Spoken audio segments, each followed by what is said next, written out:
coming on here to give my thoughts on the NXT Invasion from this past Monday night's Raw and my thoughts on NXT Season 2 premiere from last night. First, let me give my thoughts on the NXT Invasion angle that ended this past Monday night's Raw, which was a 3-hour live presentation of Monday Night Raw, which before this Invasion angle and this angle they did to end Monday Night Raw, before that, everything else on Monday Night Raw was just complete garbage or nothing spectacular at all. It's pretty much a very uneventful Monday Night Raw, and probably before the last 10 to 15 minutes with the NXT Invasion angle, you probably could have classified this Monday Night's Raw as probably one of the worst ones in a long time. That was how bad it was. It was just a lot of, idiotic booking that just didn't make any sense, and, the viewer's choice thing, they could have done a whole lot better with and actually put a lot of better matches together than what they put on there, and just a little too many comedy segments as well, and stuff that just didn't need to be on there. And if you want to do something where they actually do a 3-hour Raw, which they've done a lot of 3-hour Raws recently and within the last year anyway, but when they do these 3-hour Raws and they want to make it seem like it's a big issue to have people from Raw and SmackDown on the same show, at least book it as it seems like it should be, more than the typical average Monday Night Raw. At least make it seem like, even though the brand extension doesn't even matter anymore, and you see guys from SmackDown always on Monday Night Raw, and you can see guys from Raw sometimes on SmackDown as well, and that doesn't really matter as far as the whole brand extension meaning anything anymore. They could at least make it seem like a bigger deal for Monday Night Raw than what it normally is when they do it, because it just seems like they book it as a typical Monday Night Raw, like, oh, by the way, we're just going to have some people from Raw and SmackDown, which pretty much always have people from SmackDown every week anyway, so it doesn't really matter. And before that, like I said, it was very uneventful Raw, pretty much one of the worst Raws in a little while. That's probably how bad Raw was before the last 10 or 15 minutes with the NXT Invasion angle. Now, the main event for Monday Night Raw was John Cena and CM Punk, so you were probably watching it thinking that, okay, you're seeing John Cena and CM Punk in action in the main event of Monday Night Raw. Maybe they'll get, at least 10-15 minutes, showcase a good match with each other. And that's going to be the end of Monday Night Raw. You'll see John Cena go over CM Punk, because that's what obviously everyone was thinking was going to happen. That is what you're going to see. No one even thought you'll see something like, the NXT rookies invade and come out there, attack John Cena, and attack CM Punk in the Straight Society, and just run rampant out there. No one would have ever expected that. And during this match, after probably about 8 to 10 minutes, you saw John Cena and CM Punk going back and forth with each other. You saw Wade Barrett, the winner of Season 1 of NXT, come out there. You saw him on the ramp. When he kept getting closer to the ring, you saw stars from Season 1 of NXT. The first person you saw was Michael Tarver. He jumped the guardrail. And then you saw other stars from NXT jump the guardrail. They came out. Jumped over the guardrail. They attacked CM Punk. They attacked the Straight Society. Then they attacked John Cena. They were beating down John Cena. And this is just done almost close to perfection. The only thing I possibly could say that they possibly could have done better to make this even more perfect and make this seem even more realistic was have wrestlers from the back come out there and try to make the save. That's the only thing they possibly could have done. But I guess they could possibly go one round and explain why no wrestlers came out there to make the save. Is obviously with CM Punk being the heel, no one's going to obviously come out there and make the save for CM Punk in the Straight Society. And as far as John Cena, I guess they could make it the reason why no one came out there and saved him and made the save was due to the fact that, John Cena is the World Heavyweight Champion, the WWE Champion, and he's, the face of the company, and he's the marked guy. Everyone's going after what John Cena has, and that's the WWE Championship, and that's the reason what they could say, he's pretty much a marked guy, and that's why no one wanted to make the save for him. I guess that's the way they could explain it, why no one made the save. That's the only thing I possibly could critique and even criticize with the NXT Invasion. But other than that, everything else was just done great. You saw them, beating up CM Punk. You saw them beating up John Cena, the Straight Society. Like I said, they pretty much tore the ring to shreds. They knocked down the announce table, tore that apart, tore the ring mats apart as well. Attacked Jerry the King Lawler and Matt Striker. Michael Cole, he jumped out of the way. He jumped in the crowd and ran away, so no one got to him and attacked him. They attacked the ring announcer. They attacked the timekeeper and everyone out there.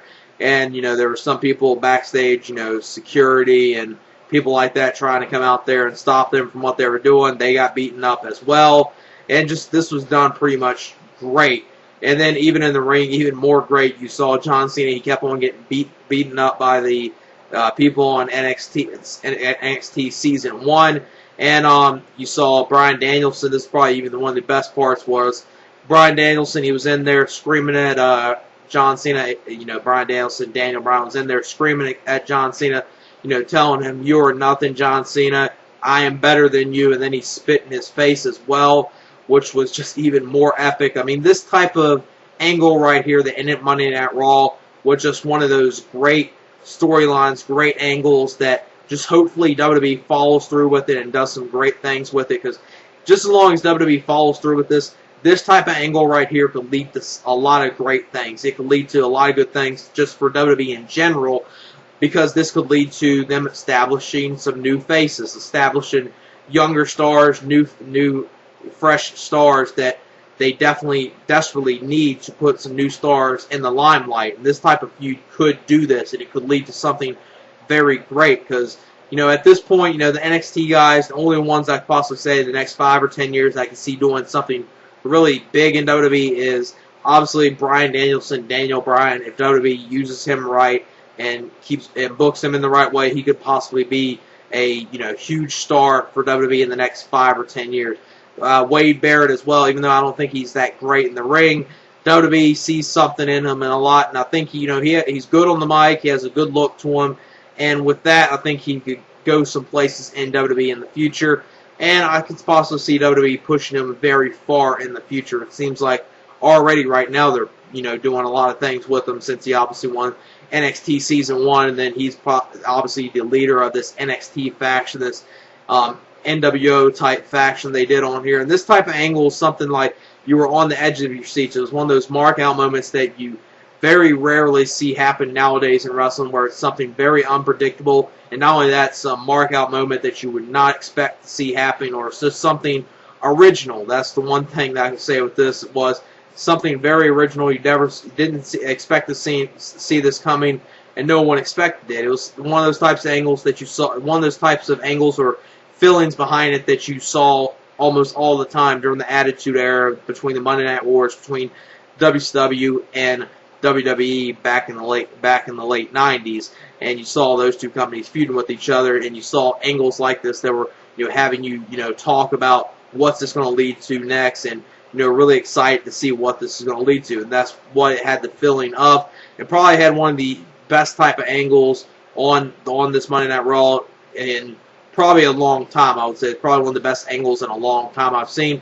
Now the next thing they have to do is just make sure they follow through with it. If they follow through with it, this could possibly be one of WWE's best storylines and angles in a long time. You know, the angle they did to end Monday Night Raw, just with them beating down John Cena and beating up John Cena so much that John Cena was stretchered out. And as far as that, I don't know if John Cena, is he going to be written off of the Fatal 4-Way pay-per-view, or is going to return for that pay-per-view, or whatnot. We'll know that, you know, this coming Monday Night Raw, what they'll say. You know, is John Cena, is he, you know, completely out of action for, you know, is he on hiatus or something? Is he going to do something on the side? Guess we'll have to wait and see where it's going to lead to this coming Monday night. But this is one of those types of angles that really has me like, for a change, actually I cannot wait to see where this is going to go and what is going to happen on the next Monday Night Raw, which very rarely happens. Is there anything I can say that, well, I'm actually looking forward to Monday Night Raw this upcoming Monday, just seeing where this angle is going to go next. Now, obviously, other than probably what they'll do with this angle Monday Night Raw, will probably just be the typical, you know, boring, nothing spectacular, nothing really special on Monday Night Raw that you see all the time. But this type of angle could possibly make some things even improve more on Monday Night Raw, because the more exciting this angle will get, maybe some other things will improve on Monday Night Raw and make other things more exciting on Monday Night Raw. And just, like I said, this could possibly, you know, get some fresher faces in the main event, get fresher faces and pushed in WWE for the future, and establish a lot of young stars, just as long as they do it in a good way. Like I said, this is probably one of the best angles in a long time, and it's probably one of the, you know, one of the most mark-out moments I've seen in a long time when it comes to mainstream wrestling and in WWE in general. And as far as NXT Season 2 from last night, the premiere of NXT Season 2, what I gotta say about that is pretty much a disappointing episode. But since they really were just pretty much focusing on introducing the stars and, doing the stuff highlighting what happened the night previous before NXT on Monday Night Raw with NXT Invasion on Monday Night Raw, and they were pretty much showcasing that and, introducing the stars of NXT. That was pretty much half of what the program was, and you saw 2 tag team matches. So you really can't say that none of these stars on this season aren't going to be good. Because I actually think this season has the potential to have some good stars on there, and there's 2 stars already. Kaval, aka Loki, that I obviously can't wait to see him in action on NXT, and I think he, just as long as WWE does some good things with him, he could be a very good star in WWE. I don't think he'll ever be in a main event or anything, unfortunately, because of his size. But I think he could be a top mid-card guy in the future in WWE. And WWE could pull out a lot of good things with him, possibly even a feud with the likes of Rey Mysterio or an Evan Bourne or something like that, and could have some great mid-card feuds with him. Or maybe for a little bit have him in the main event, just contending for the championship. I never see him having the title, just because WWE would never do that, I don't think. And the other star on here, which I think actually has the potential to be a very big star in the future of WWE, is Joe Henning, a.k.a. Michael McGillicuddy. Now, those are the only 2 wrestlers on this season that I'm familiar with before watching NXT Season 2. The other ones I'm not familiar with at all, so I can't really base anything on there. As far as the pairings, the only pairing I would say that actually fits and makes sense is Alex Riley and The Miz. Because those 2 just seem almost the same and seem almost alike each other for the most part. Both of them have that cocky attitude and thinking, they're better than everyone, and just them 2 are going to be probably a great thing to see on this season of NXT. I haven't seen Alex Riley in action yet, but he has a very good character to him, and just with that, WWE will possibly use him, even though I haven't seen him in the ring. So can't really base what I think on him as far as in-ring better. Now, as far as the one pairing that probably everyone's talking about or everyone's complaining about is the Kaval, a.k.a. Loki, being paired with Michelle McCool, and Layla. Now, as far as this pairing, obviously I'm not a huge fan of it, and I think it's, a complete joke having him being paired with Michelle McCool and Layla. But on the other side, I'm not completely trash it as much as some people, because there's something in it that I can understand why WWE might put him with both of them, because I think WWE understands, and I think most of us understand, that low-key, he's a good in-ring performer, he's a great wrestler, but he's terrible on the mic. He cannot deliver on the mic and get over on the mic himself. So I'm thinking they're putting him and pairing him with Michelle McCool and Layla for the idea that they're the eye candy and they're out there just for looks and to help him get over. They're just pretty much like the valets for him. That's pretty much what they're using them for, to help Loki get over in that route. That's what I think they'll use them for. Now, as far as everyone else, all the other pairings, the only pairing that I would say that should have been done on here was Zack Ryder and Percy Watson. I think them 2 could have paired off better, because having Titus O'Neil, pretty much a guy that's no nonsense guy, being with Zack Ryder doesn't make any sense. Then MVP, the guy that, not going to take any nonsense, being paired with Percy Watson doesn't make any sense. But I guess they wanted have some of those odd pairings, kind of like the odd couple type pairings that you obviously see these people not getting along, and that's what they're going for the most part. As far as the other people on here, Eli Cottonwood, we saw him in action, didn't see much in him. Percy Watson, he has a very outrageous, very flamboyant character, and from what I saw, he seems like he isn't a bad in-ring worker, but it just seems like he possibly could just be that typical wrestler that you would see wrestle anywhere. It just doesn't seem like he would be something you'll see different from the normal wrestler that you normally see on WWE. That's the only thing with him, but his character possibly could help him. And as far as the other ones, the other people that I haven't seen in action, Mark Henry's guy, Lucky Cannon, not familiar with him, so I can't really say what I think on him yet. Husky Harris, the son of Mike Rotundo, aka IRS. From what I saw in that tag match, it seems like he could possibly be that heavyweight type wrestler, kind of like a Harley Race type or a Dusty Rhodes. It seems like he possibly could be something for WWE, but I don't think just his type of look doesn't seem like WWE would push him any further than the mid card. And just from what I saw, I don't think from just what I saw there, I can't really say does he deserve to be in the main event or does he deserve to be in the mid card. But it seemed like from what I saw, he was at least decent. As far as Eli Cottonwood, the 7-foot tall guy with John Morrison, kind of a weird pairing there, John Morrison and him.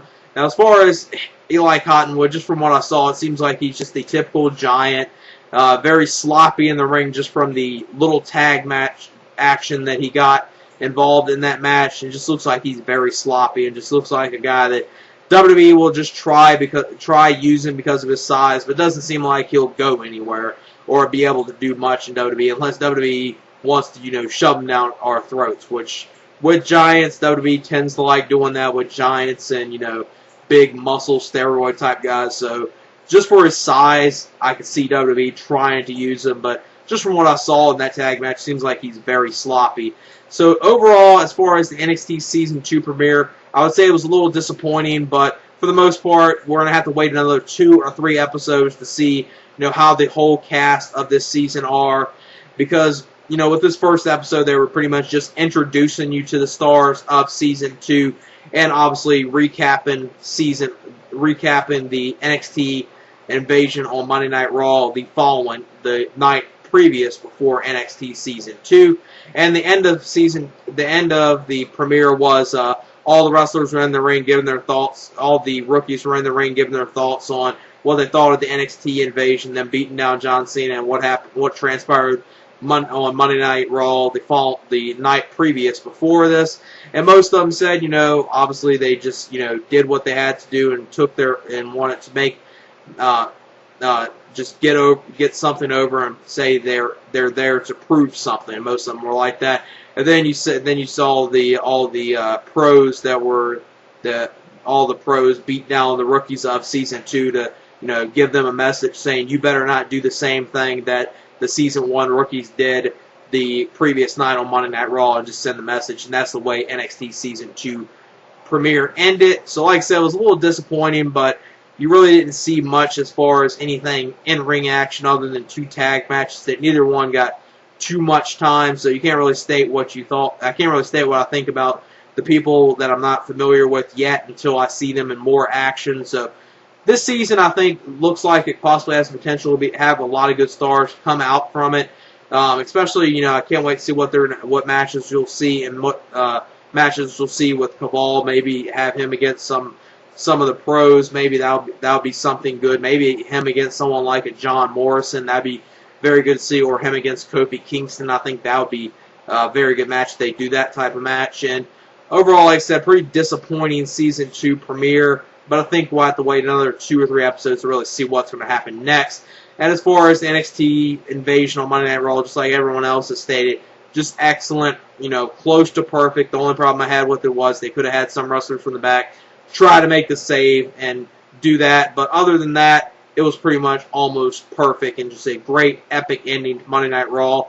And one of those very few rare moments in angles on Monday Night Raw nowadays that actually has me interested in seeing what's going to happen and what's going to transpire this coming Monday Night Raw, and see what's going to happen this coming Monday, because it's going to be definitely interesting to see where they're going to follow through with this angle, and hopefully they follow through with it good, because if they follow through with it well, they can definitely create a lot of stars from this and establish a lot of new younger talent and new faces within WWE, just as long as they handle this well and book it as good as possible, which hopefully they will. And yeah, that's it for my thoughts on the NXT Invasion from Monday Night Raw and my thoughts on NXT Season 2 premiere. Peace.